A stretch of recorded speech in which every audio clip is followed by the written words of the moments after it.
আসসালামু আলাইকুম। সবাই কেমন আছেন? আলহামদুলিল্লাহ আমি ভালো আছি।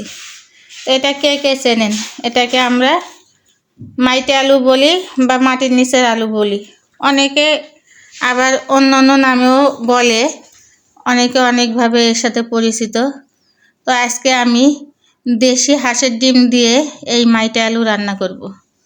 তো এই যে এখানে আবার এই যে টাকি মাছ আমি সুন্দর বটি দিয়ে কেসে কেসে হলুদ লবণ মাখিয়েছি।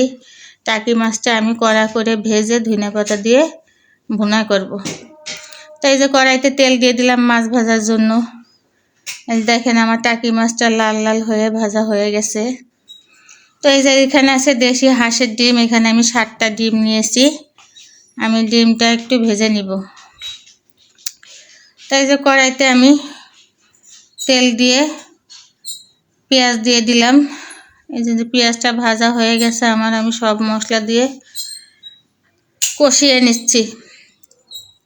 তো মশলাটা আমার কষানো হয়ে গেছে, এখন আমি এই যে আলুটা দিয়ে দিলাম।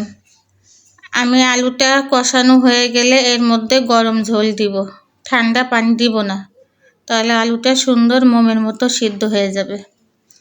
তো এই যে দেখেন আমার আলুটা সুন্দর কষানো হয়ে গেছে, আমি এবার গরম পানি দিয়ে দেব। তো এই যে গরম পানি দিয়েছে, পানিটা আর একটু ভালোভাবে ফুটুক, আলুটা আর একটু সিদ্ধ হবে, এরপরে আমি ডিম দিয়ে দেব।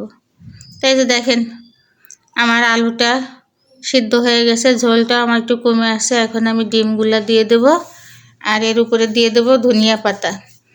এই আলুটা আমরা এতই পছন্দ করি, বাজারে তো এই আলুটার দামই কমে না, এই আলুটার দাম বেশি বাজারে। তো এটা আমাকে একজনে এই আলুটা গিফট করেছিল, তাই আমি আর কিনিনি। আলুটা একজন আমাকে গিফট করছে। আলুটা আসলে অনেক ভালো ছিল, সুন্দর কষানোর সাথে সিদ্ধ হয়ে গেছে। তাই যে আমি ধনিয়া পাতাটা দিয়ে দিলাম। এখন আমি 1 মিনিট জাল করে তরকারিটা নামিয়ে নেব। তো এই যে আবার কড়াইতে দিয়ে দিলাম তেল আর পেঁয়াজ। পেঁয়াজটা একটু আধা ভাজা করে নেব আমি, করে নিয়ে তারপরে সব মশলা দেব। তো এই যে পেঁয়াজটা আমার আধা ভাজা হয়ে যাওয়ার পরে আমি সব মশলা দিছি। এখানে আদা, জিরা, রসুন, পেঁয়াজ এগুলা সবই আছে, হলুদ, মরিচের গুঁড়া। তো এখন আমি এই যে মশলাটা একটু কষিয়ে নিয়ে আবার টমেটো দিলাম। টমেটোটা আমি আরেকটু কষিয়ে নেব, তারপরে আমি টাকি মাছগুলা দিয়ে দেব। আমি উত্তরবঙ্গে দেখেছি টাকি মাছ সবাই ভর্তা খায়, এভাবে ভেজে রান্না করে কেউ খায় না।